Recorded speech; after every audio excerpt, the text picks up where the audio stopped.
Buenas noches, queridos hermanos de las iglesias de Honduras, nuevamente con nuestro miércoles de enseñanza del mes de junio. Eduardo, ¿cómo te encuentras?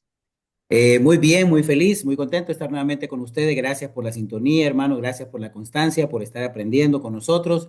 Queremos preparar siempre un material que sea de mucha edificación para ustedes, para poder entender mejor nuestra fe y nuestras convicciones. Saludos a todas las iglesias, va, como es siempre decís, Comayagua, San Pedro, Puerto Barrios, Tegus, Ciguatepeque, Azacualpa, Copán, bueno, y donde más nos escuchen también, ¿verdad?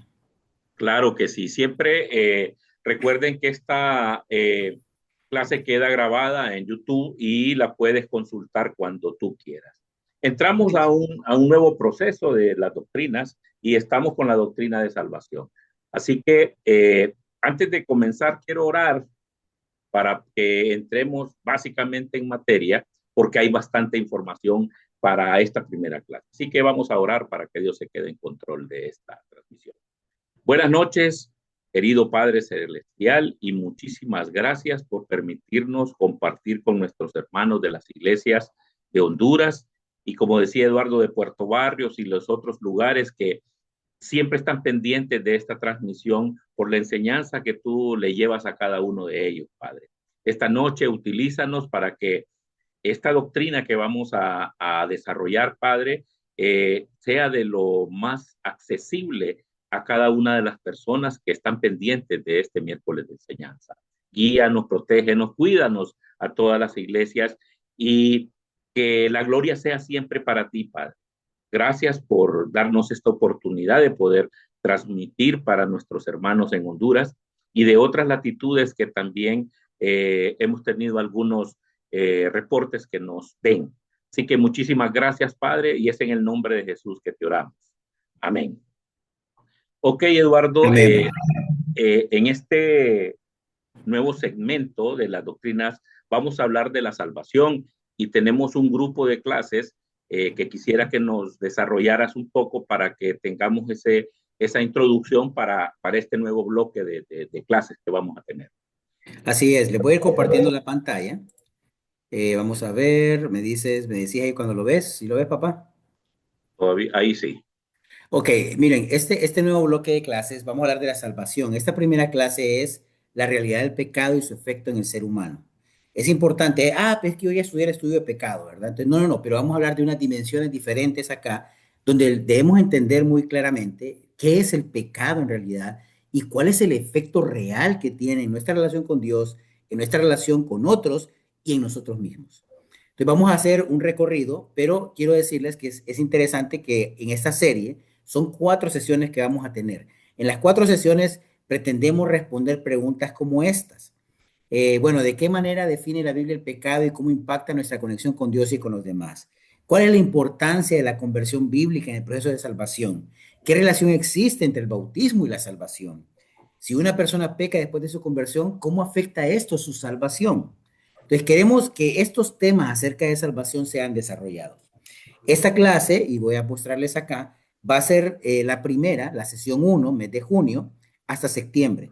¿Qué vamos a hacer? Yo sé, vamos a ir hoy un poco rápido, son varios temas, pero la idea es, como este material queda acá, como dijo mi papá, que lo aprovechen, que se conectan y vuelvan a verlo. Sesión 1, la realidad del pecado, porque tenemos que entender esto para entender el plan de salvación de Dios.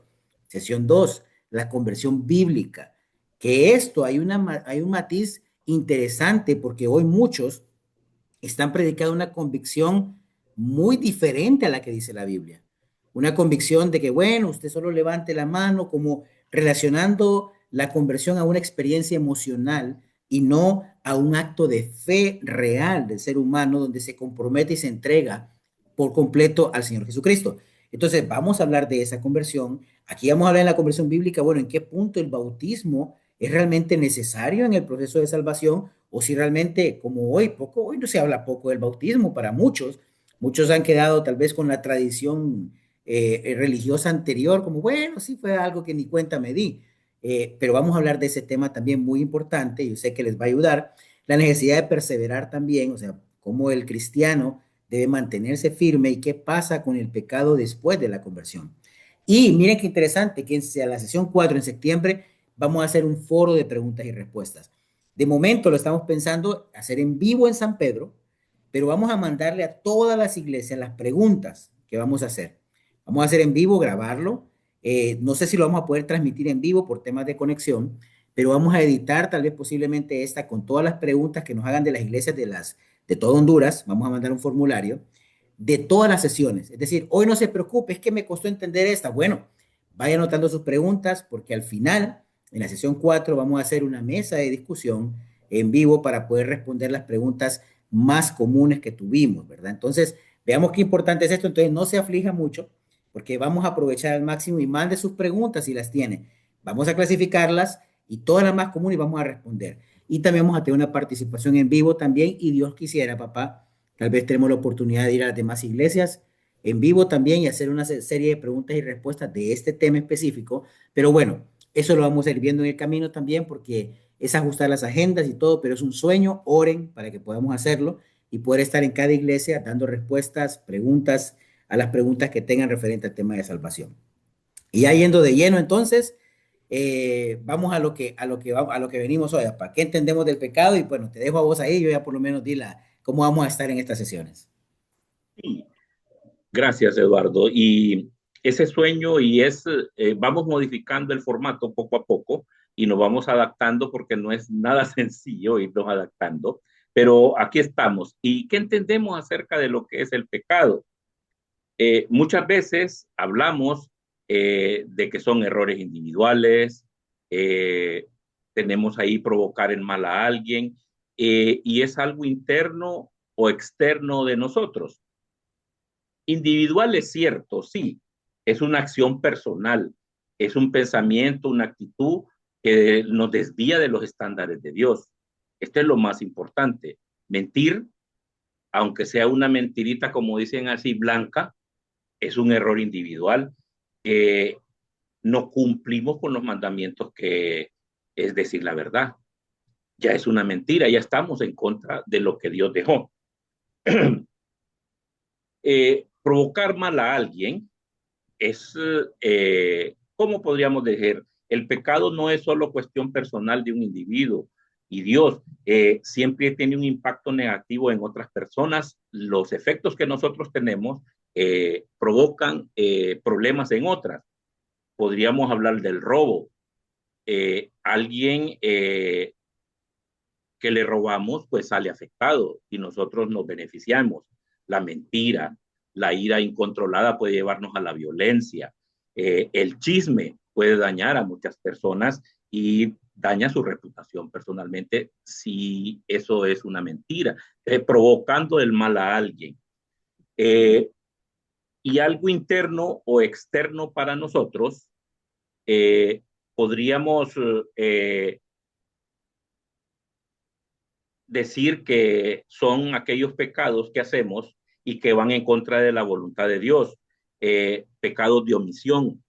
Eh, Solo las cosas buenas que hacemos. ¿Y cómo lo podríamos decir? Hay una escritura que está en Santiago, parece que dice que si sabemos hacer lo bueno y no lo hacemos, cometemos pecado. Correcto. Entonces, básicamente, también eh, nosotros internamente empieza el pecado para que después sea externo. Así es. Digamos, dice Mateo 5:28, pero si yo lo digo que cualquiera que mire una mujer para codiciarla, ya cometió pecado. Y entonces ya estamos afectando a otras personas. Eh, ¿Cómo podríamos en la tabla de lo que son los 10 mandamientos, se centra precisamente en la segunda parte eh, de todas los mandamientos que nos llevan a no matarás, no robarás, no mentirás, no codiciarás, honra a tu padre y a tu madre, mostrando la violación de esta ley implica daños a otros. Esa es básicamente lo externo. ¿Cómo definimos el pecado? Dice en este libro que estuvimos leyendo con Eduardo, Doctrina Cristiana, de Millar, el pecado es cualquier falta de conformidad activa o pasiva con la ley moral de Dios. Esto puede ser una cuestión de acto, de pensamiento o de disposición o estado interior. Volvemos a lo mismo, el pecado es cualquier pensamiento, palabra, acción u omisión que se desvía de la voluntad del carácter de Dios, revelados en su ley y en la persona de Jesucristo. Es esencialmente una rebelión contra la autoridad divina, una falta de alcanzar los estándares con el pacto de Dios. Es una manifestación de la naturaleza caída del ser humano. Contra voluntad y carácter de Dios, dice. Se basa en el pecado son meramente, no es que sean reglas arbitrariamente, sino que la naturaleza intrínseca, santa y justa y amorosa y perfecta de Dios mismo, pecar es ir contra y como Dios, contra las leyes de Dios. La manifestación universal del pecado no se limita a las grandes transgresiones, también está en nuestros pensamientos, en nuestras palabras, en nuestras acciones y en nuestras omisiones, en los pensamientos, intenciones, deseo, envidia, codicia, en palabras, mentiras, calumnias, chismes, palabras, en acciones, robar, matar, adulterar, desobedecer, idolatrar, que es parte de la ley divina. Omisiones, no hacer el bien, y básicamente eso es lo que tengo de lo que es el pecado.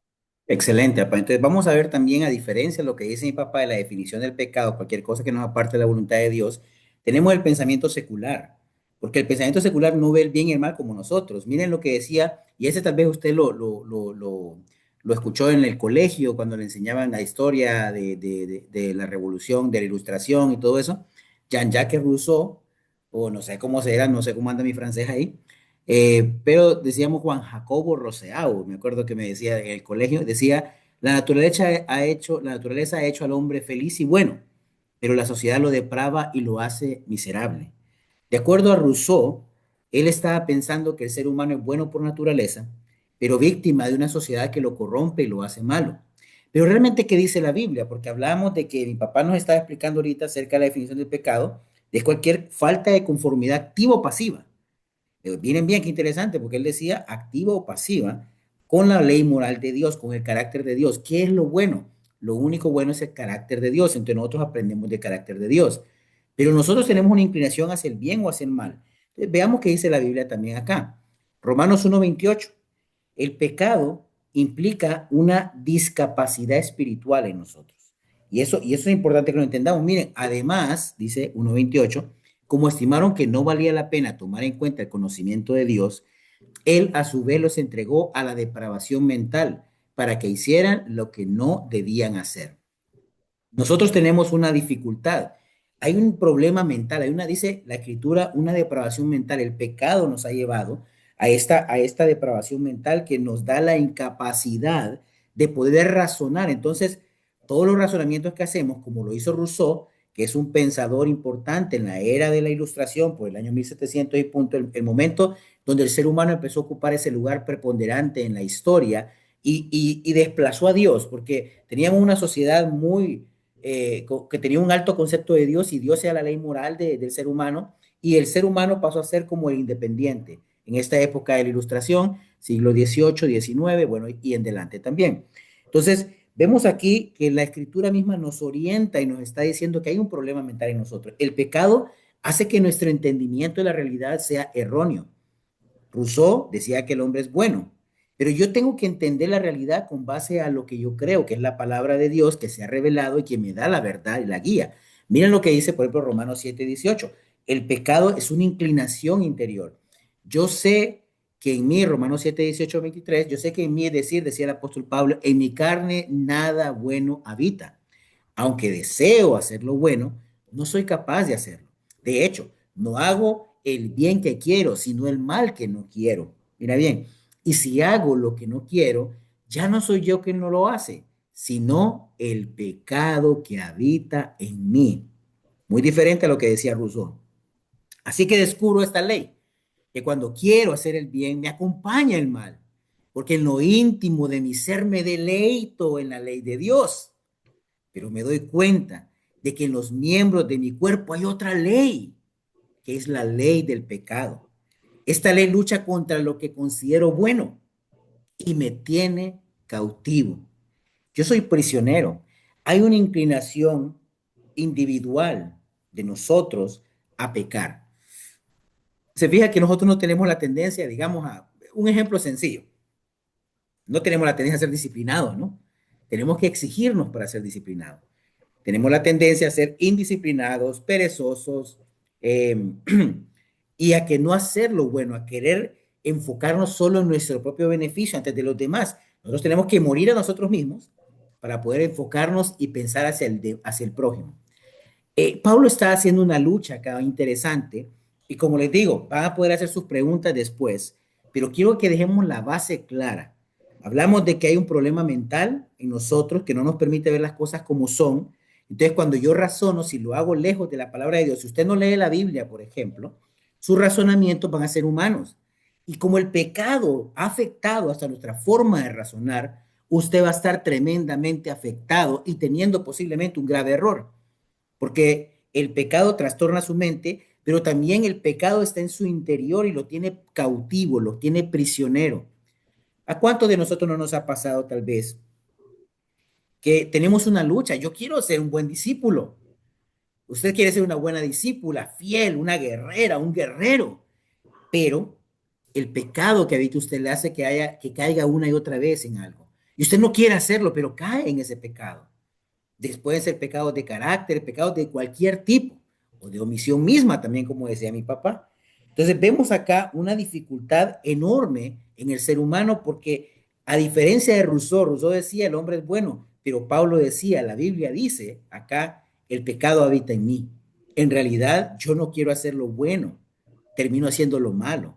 Entonces, el pensamiento de la ilustración, que tenía un optimismo hacia el ser humano, porque esta época se elevó al ser humano a la máxima expresión, como que el ser humano era competente, capaz, porque la idea de todo esto es, ya no necesito a Dios, porque soy competente, soy único. Pero la Biblia dice, yo necesito de mi Dios, porque el pecado habita en mí y no puedo hacer su voluntad. Entonces, eso es muy, muy interesante. Hay otras características del pecado, tal vez vos léeme esta, va para la de la rebelión y desobediencia, de Romanos 2. Sí, Romanos 2, 12 al 15. Todos los que han pecado sin conocer la ley, también perecerán sin la ley. Y todos los que han pecado conociendo la ley, por la ley serán juzgados. Porque Dios no considera justos a los que no oyen la ley, sino a las que la cumplen. De hecho, cuando los no judíos que no tienen ley cumplen por naturaleza lo que la ley exige, ellos son la ley para sí mismos, aunque no tengan la ley. Estos muestran que llevan escritos en el corazón lo que la ley exige, como lo atestigua su conciencia, pues sus propios pensamientos algunas veces los acusan y otras veces los excusan. Miren qué importante lo que se está diciendo en este momento, en este Romanos, Pablo. Dice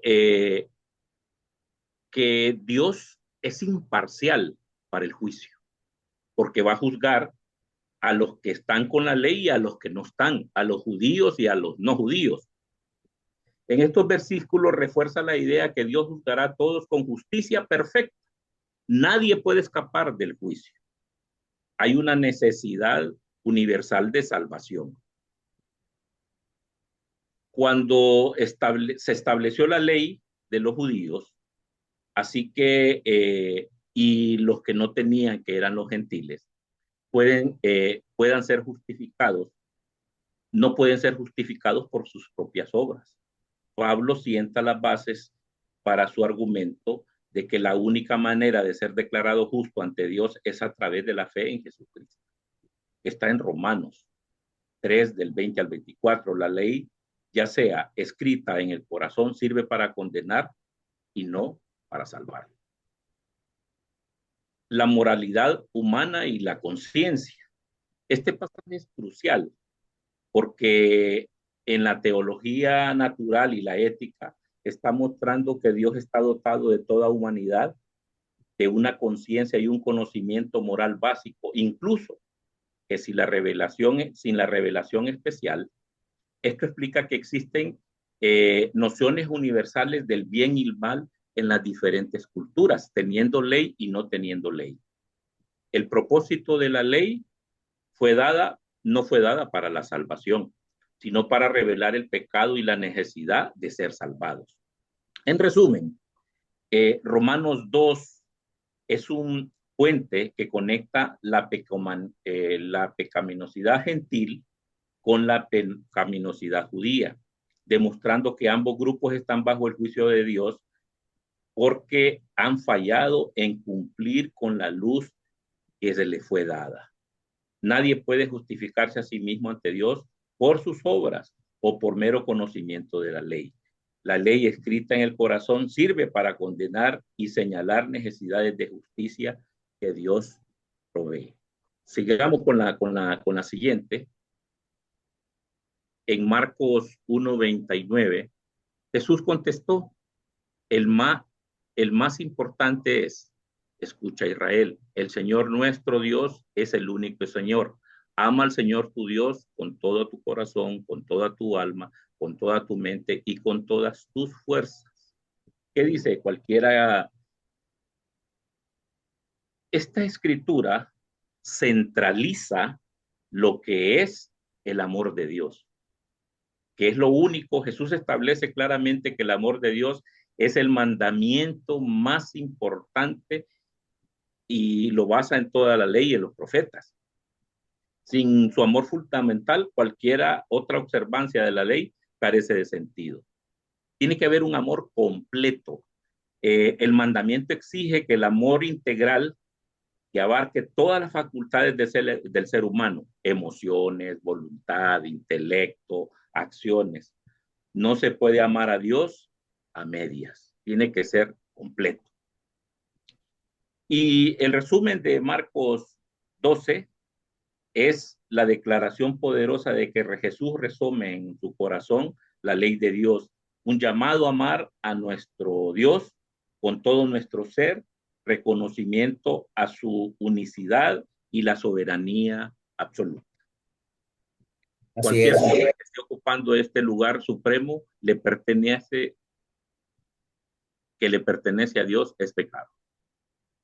Sí, sí, evidentemente el desplazamiento, desplazar a Dios es pecado, pues o sea, cualquier cosa que empiece en mi vida a ocupar ese lugar es pecado. Es decir, el gimnasio no es un pecado en sí.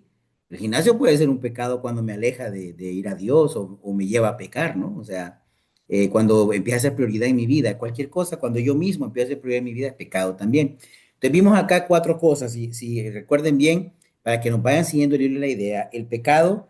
Hablamos, es una inclinación interior, es algo que sale de adentro. Recuerden, no lo que está afuera no hace impuro el hombre, sino lo que sale de adentro también, cuando leemos las escrituras en los evangelios. Vemos también que el pecado es rebelión también, es desobediencia, es ir en contra de Dios. Vemos también que el pecado es una discapacidad mental, vimos también una dificultad para entender, y el pecado es cuando desplazamos a Dios del lugar que se merece. Pero aparte de eso, ¿cuáles son las consecuencias y los efectos del pecado en nuestra relación con Dios?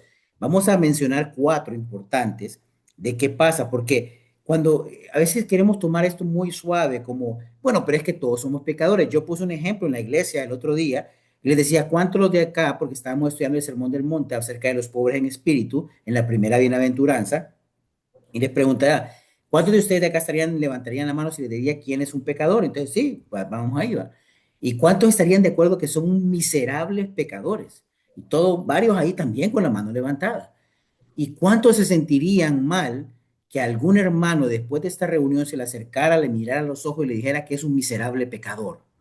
Entonces ya empezamos a pensar, bueno, ¿y por qué me dice eso a mí? ¿Y este quién es? Y empezamos a cuestionar, porque en el fondo entendemos la idea, pero en el corazón no entendemos nuestra miseria espiritual.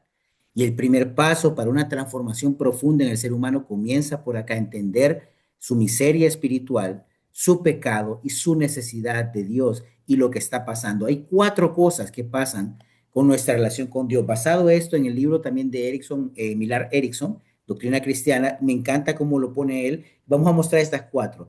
Hay una desaprobación divina, hay culpa, somos culpables ante Dios, hay un castigo también. Bueno, voy a hablar un poquito de castigo también, porque a veces nos cuesta entender ese tema también, porque no, es que un Dios amoroso, ¿cómo me va a castigar? Vamos a ver de qué se trata esto, y hay muerte. Esas son las consecuencias de nuestra relación con Dios. Entonces, la primera, desaprobación divina, no sé si esta es, la doy yo, papá, sí, ¿verdad? Sí, Sí, desaprobación divina, hay dos escrituras interesantes acá, vemos el Antiguo Testamento, Oseas 9:15, Jeremías 12:8. Oseas 9:15, de toda su maldad comenzó en Gilgal, ahí comencé a aborrecerlos. Miren lo que dice el Señor. Por causa de sus maldades los expulsaré de mi casa, no los amaré más, pues todos sus líderes son rebeldes, refiriéndose al pueblo de Israel. Ahí comencé a aborrecerlos.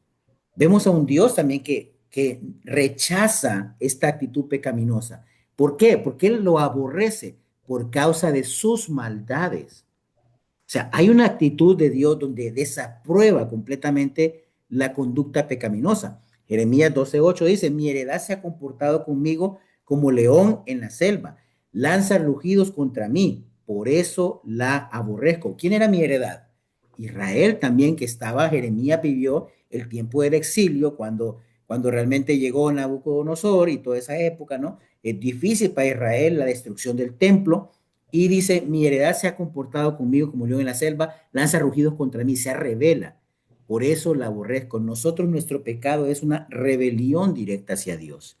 Entonces, cuando pecamos tenemos desaprobación divina, ¿ok? Y esta es otra importante también, el castigo. ¿Qué pasa con ese tema del castigo? Miren qué interesante acá, Hebreos 12:10. Dice, en efecto, nuestros padres nos disciplinaban por un breve tiempo, como mejor les parecía, pero Dios lo hace para nuestro bien, a fin de que participemos de su santidad. ¿Cuántos de ustedes se han preguntado por qué me está pasando esto? Yo creo que Dios me está castigando seguramente por aquel pecado que cometí hace 20 años y que tal vez no lo hablé en su momento, lo hablé tarde. Entonces Dios, y tenemos una idea de Dios como que está de alguna forma buscando cómo encontrarnos en el error para darnos el castigo, como ese papá que está buscando el error para ir. Tengo tres casillas acá que ustedes ya las están viendo, como la forma de castigo o de disciplina, llamémosle divina. Uno es disuasorio, o sea, es para poder señalar las consecuencias del mal. Es como convenciéndonos, mostrándonos. A veces Dios nos va a disciplinar de algunas maneras en nuestra relación con Él en la tierra para irnos mostrando las consecuencias de lo que estamos haciendo, si seguimos con una conducta. Entonces van a pasar algunas situaciones en la vida también que nos van a llamar, pero mire qué interesante, todas las formas como Dios nos disciplina son para nuestro bien, a fin de que participemos en su santidad.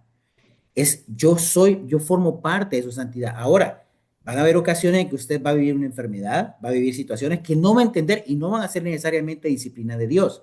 Simple y sencillamente también a veces es la oportunidad de que usted glorifique más a Dios, que a veces se nos olvida eso, que nuestro propósito no es estar cómodos en esta tierra, es que la gloria de Dios sea evidente y manifieste en nosotros.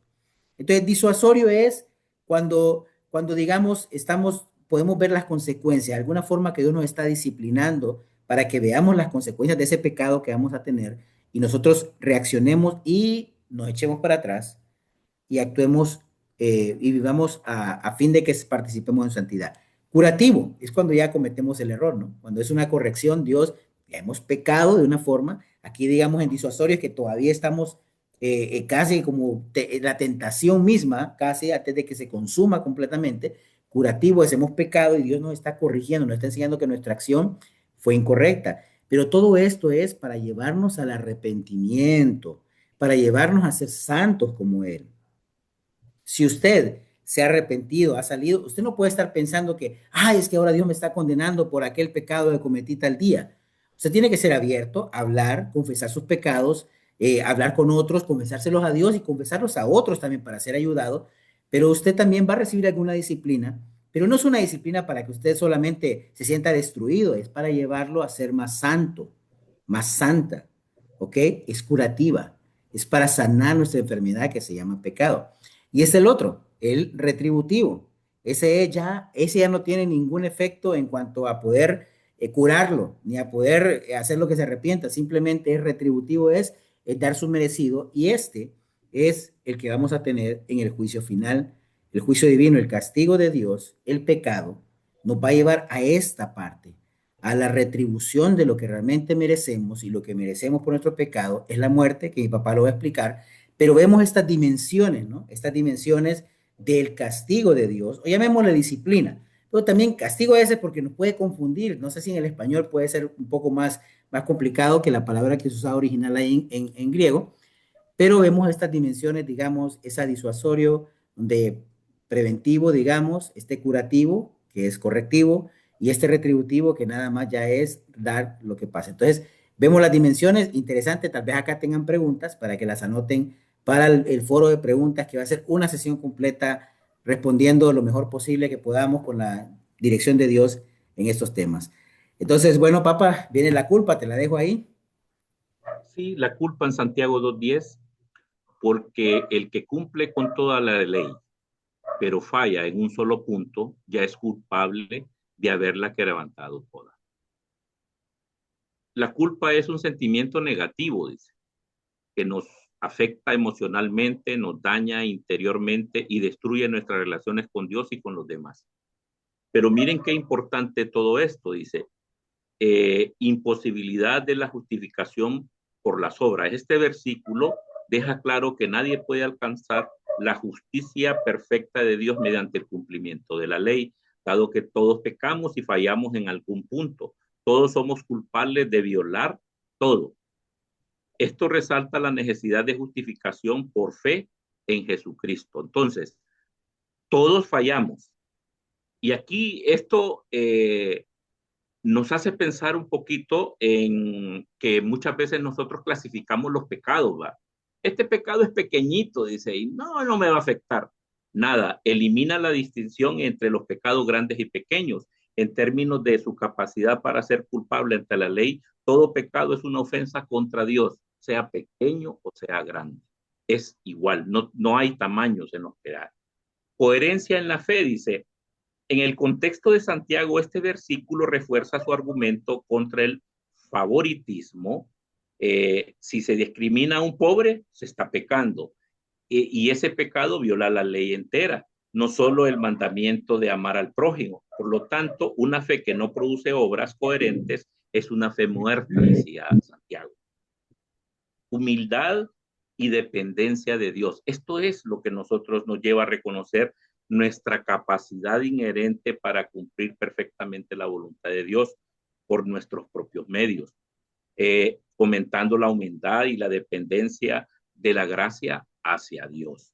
Eso es básicamente lo que nosotros tenemos. En resumen, es una declaración contundente que subraya la unidad y la invisibilidad de la ley divina, enseñando la transgresión que un solo mandamiento constituye una violación total de la ley, relevando la imposibilidad de la salvación por obras y la sinceridad de todo pecado y la seriedad de todo pecado ante Dios.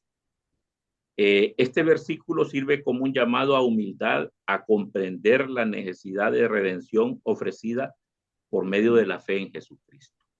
Si miramos la siguiente, sería la muerte en Romanos 6:23, porque la paga del pecado es muerte, mientras que el regalo de Dios es vida eterna en Cristo Jesús nuestro Señor. Hay tres tipos de muertes en este concepto y ahí los tenemos. El fin de la vida, que es física; espiritual, separación de Dios por causa del pecado; y la separación de Dios eterna, que es ya el juzgamiento final. Estos tres tipos de muerte, como paga del pecado, se refiere primariamente a una muerte espiritual, la condición de separación de Dios, y la muerte eterna es nuestro destino final. O sea, ya ahí ya no hay para atrás. La muerte física es una manifestación visible y tangible de la entrada del pecado a la muerte en el mundo. O sea, la muerte física es la desaparición de nuestro cuerpo. La vida eterna ofrecida por Dios es el remedio a las tres muertes. En la vivificación de la muerte espiritual en el presente, la garantía de la resurrección física para los creyentes y la promesa de una comunión ininterrumpida con Dios, evitando la muerte eterna, que es nuestro plan de salvación. En resumen, presenta la realidad universal del pecado y sus consecuencias de muerte en todas sus formas. Al mismo tiempo, proclama la gloriosa esperanza de una vida eterna con Dios que se las ofrece gratuitamente a través de Jesucristo, quien venció la muerte en todos sus aspectos. Muerte física, espiritual y eterna. Excelente, gracias, papá. Vean ahí, vimos cuatro cosas, ¿no? Recordamos estas cuatro cosas que vimos acá, son las consecuencias y los efectos del pecado en nuestra vida con relación a Dios, en nuestra relación con Dios. Y vimos, ¿va? Hay una desaprobación. Tenemos que entender esto, lo grave es que somos desaprobados por Dios, porque cuando decía los aborrezco, ¿no? Vimos también el castigo, que hay disciplina también de parte de Dios, una disciplina preventiva, digamos, que nos va a disuadir respecto a lo que estamos haciendo, como un padre amoroso también que no quiere que su hijo ¿cómo se llama? Tenga consecuencias más graves. Está la correctiva cuando ya se ha caído en algo y Dios nos corrige, pero todo esto nos lleva al arrepentimiento. Entonces, cuando usted se arrepiente y cambia, no tiene por qué estar pensando que Dios lo está castigando todavía por el pecado que cometió en 1997, por decir así, y que tal vez, o que usted no se acuerda y que tal vez se le olvidó ese pecado y por eso estoy pasando estas desgracias. No, no, no. Aún si usted vive dificultades, retos en su vida, glorifique a Dios con eso, arrepiéntase de lo que tenga que arrepentirse, siga adelante. Vimos que también tenemos la culpa, que mi papá explicó, somos culpables. Uno que fallemos, dijo papá, estamos fritos. Entonces, nuestro estado es de culpable, somos culpables de fallarle, culpables de rebelarnos ante Él. Y finalmente, lo que explicaba mi papá, la muerte, que esto es lo triste, que si usted llega a la muerte física, estando muerto espiritualmente, lo único que le espera es una eternidad totalmente separado de Dios. Y estos, los efectos también están también en nuestra relación con nosotros mismos. ¿Cómo nos afecta a nosotros, papá? Imagínate, papá, aquí, por ejemplo, esclavitud. O sea, nos volvemos a esclavos y adictos del pecado. La verdad, pensemos en los vicios. ¿Cuántos pecados se vuelven un vicio y una cadena difícil, como miramos al inicio de la imagen, ¿va? Se vuelve una cadena que no nos permite salir adelante. Hay pecados, la envidia, el orgullo, la altanería, la arrogancia, que son terribles y Dios los aborrece, que nos puede mantener esclavos también y dañarnos a nosotros mismos también. Entonces está el escape de la realidad. Pensaba, pues imagínate, no, ya se me olvida, un juicio, no, que va a haber juicio, no, no, no. La realidad es que un día seremos juzgados. Mi papá lo explicaba en Romanos 2:12. O sea, los que mueran sin la ley serán juzgados sin la ley también, porque también aún los no judíos, los gentiles, dice, ellos hacen por naturaleza lo que la ley manda, ¿no? Pues, y ahí explica, ¿no? Porque llevan escrito en sus corazones lo que la ley ordena, porque hay una ley moral en el universo, en los seres humanos, que seremos juzgados también por Dios, pero realmente no tenemos esperanza si somos juzgados por nuestras obras, ¿va? De ahí, bueno, si querés, las leo completas, pues después me das tus comentarios. Negación del pecado, no acepto que estoy en pecado, yo estoy bien, no, no, no, es que yo no lo veo tan mal, y normalizamos nuestro pecado y dejamos de ver el pecado como lo es. Y a veces vivimos en pecado, pero no lo vemos mal. No, es que yo la amo de todas maneras, y tal vez es una relación adúltera, una infidelidad, pero no, pero es que el amor, y la gente empieza a ver esto como que no pasa nada, nos afectamos a nosotros mismos y afectamos a los demás, que lo vamos a ver también. Intranquilidad también, el saber que estamos, el pecado nos carga, es una gran maleta que llevamos arriba que nos quita la tranquilidad. Egocentrismo, nos enfocamos en nosotros mismos nada más. Y eso nos lleva a que el pecado solo es pensar en yo, en yo, en yo, en yo, en mi bienestar, en que yo merezco, en que yo he hecho esto, yo debería de recibir alguna bendición, ¿no? Autoengaño, creernos más de lo que somos y creer que todo está bien, cuando en realidad el pecado es algo grave. Y el problema, me encanta, hay un predicador que es muy radical y dice, el problema no es que las personas no sepan que son pecadoras. El problema es que las personas les da igual porque no conocen a Dios. Entonces no les da miedo, no les da temor, porque ellos creen que Dios es igual que ellos. Pero Dios no es como ellos, Dios es santo. Si supieran que Dios es santo, santo, santo, temblarían de miedo ante su culpabilidad del pecado. Y finalmente, insensibilidad, nos volvemos duros, fríos, groseros. A veces respondemos de maneras que ofendemos a los demás y no nos damos cuenta, producto de nuestra arrogancia. El pecado hace mucho daño en nosotros. ¿Comentario, papá, ahí? Sí, fíjate que solo un pequeñito en la negación del pecado. Otra manera de negar, otra forma de negar nuestros pecados es admitir el error de nuestras acciones, pero rechazar la responsabilidad de ellas. Fíjate que eso me llamó mucho la Sí, atención porque, no, no, sí, yo estoy consciente de las acciones, pero rechazo la responsabilidad que tengo de ellas. Cada pecado tiene sus consecuencias. así es. Y entonces esa es la que tenemos que asumir. Entonces esa responsabilidad es la que no queremos afrontar. Sí, aceptar, no, si yo lo hice, pero no queremos afrontar la consecuencia que nos da. Esa era únicamente de todos esos estuvieron bien explicados.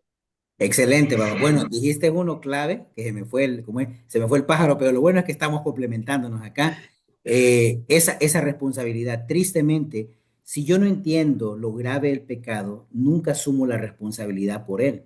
Si yo no entiendo mi condición delante de Dios, lo que hace, el daño que me causa con mi relación con Dios, el daño que me está haciendo a mí mismo, nunca voy a tomar la responsabilidad. O sea, yo debo de aprender esto y hoy vivimos en una sociedad que le huye a la responsabilidad, papá. Claro, O sea, claro. realmente, no, no, no, es culpa de la sociedad. ¿Ves lo que decía Rousseau, no? Rousseau Sí, decía, no soy yo soy víctima de la sociedad.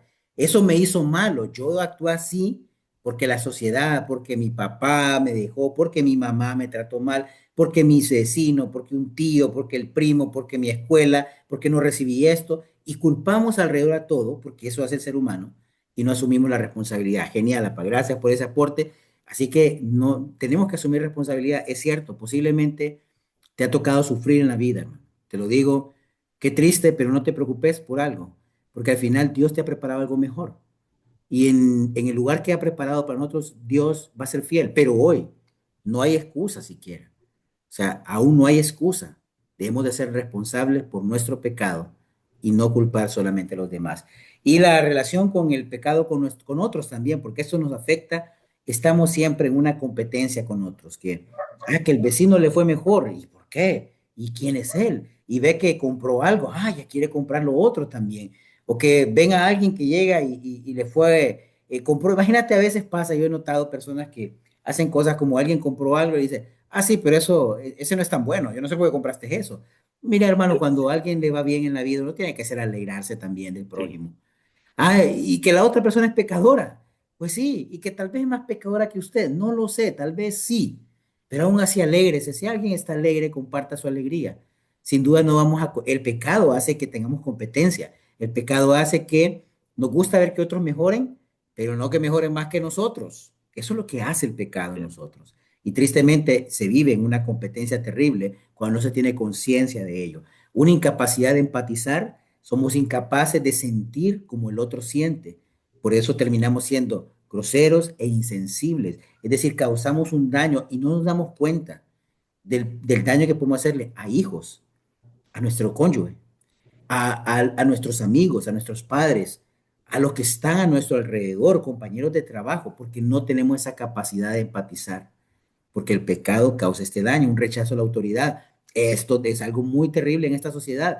Todos están en contra de la autoridad ahora. Y aún lo que promueven los movimientos, woke y todo eso, promueven eso. La familia es un organismo represivo y usan el lenguaje de represión, opresión. Todo es opresión, todo es represión. La religión es represiva, oprimen a la persona porque no lo dejan dejarse llevar por sus deseos más profundos de su corazón. Entonces hay un rechazo hacia cualquier autoridad y eso incluye la autoridad de Dios. Pero en este caso, nuestra relación con los demás es afectada porque yo no quiero que otros me corrijan, no quiero que otros me digan lo que tengo que hacer, no quiero que otros estén diciéndome algo a mí, porque naturalmente el pecado eso hace. Y por último, incapacidad de amar. Dios es amor. Si yo no conozco el carácter de Dios, cómo es Dios, yo no voy a ser capaz de amar porque Él es amor, dice Primera de Juan. Me encanta, Juan, la teología de Juan. Si ustedes léanse el Evangelio de Juan y las cartas de Juan, ven una coherencia increíble en el pensamiento de Juan, de cómo habla acerca del amor. Si yo no puedo amar a mi hermano, a quien veo, tampoco puedo amar a Dios, a quien no veo. Y tiene una consistencia. El que dice que ama a Dios y no ama a su hermano es un mentiroso. Entonces, porque el pecado nos daña nuestra capacidad de amar y nos limita. Entonces, vemos lo grave que es el pecado, vemos lo difícil que es. Un comentario ahí para que tengas. Y solo uno pequeñito, o sea, pero es con el rechazo a la autoridad. Vos lo podés ver en nuestra sociedad. Cualquier autoridad es amenazante para las personas que estamos en pecado. ¿Va? Eh, Como nos impide hacer lo que queremos, hay que resistirnos a ella e ignorarla. Entonces, ese es el problema y Dios nos manda a que las autoridades tenemos que respetarlas, pues, o sea, sean buenas o malas, yo creo que tiene que haber un respeto para la autoridad, tanto en la iglesia como en la parte secular. Básicamente solamente eso. Sí, y cabal, eso nos pasa. Igual, evidentemente, no, a veces van a haber algunos dilemas en el camino, en el respeto a la autoridad, porque si la autoridad me quiere imponer algo que va en contra de la ley moral de Dios, evidentemente yo no lo hago. ¿Ah? Inclusive, de autoridad hablemos en todo tipo, en la iglesia o fuera de la iglesia también, en nuestra política, digamos que obviamente no estamos de acuerdo muchas veces con acciones que hacen los líderes de las naciones. Ahora vemos el tema de la guerra o la situación de Israel con Irán. De hecho, estamos con ese tema con mi papá un poco antes. Y vemos, tal vez no estamos de acuerdo, no vamos a estar de acuerdo con lo que hacen la guerra, con muchas acciones también o decisiones, pero el orden que Dios establece también es el respeto a la autoridad, pero esa lucha, nuestro pecado hace que no queramos hacerlo y eso daña también la capacidad de relacionarnos unos con otros. Y bueno, ven lo que vemos, llegamos acá al final ya, la conclusión. Yo sé que fue bastante, vuélvala a ver con calma, vuélvala a repasar, anote sus preguntas y las manda. Más o menos cuando vayamos por la tercera clase, vamos a ir haciendo las preguntas, vamos a ir poniendo el foro para preguntas, perdón, el formulario para que ustedes hagan sus preguntas. Y bueno, la conclusión doctrinal, pues, por favor, papá, hacernos el honor. El pecado es todo aquello que se opone y desagrada profundamente a la voluntad de Dios. Esta transgresión no solo destruye la posibilidad de una relación íntima con Él, sino también nos convierte en sus enemigos. Sus efectos son devastadores, causa un terrible daño en nosotros mismos, deteriora nuestras relaciones interpersonales y nos conduce a la muerte eterna, una separación total y permanente de Dios.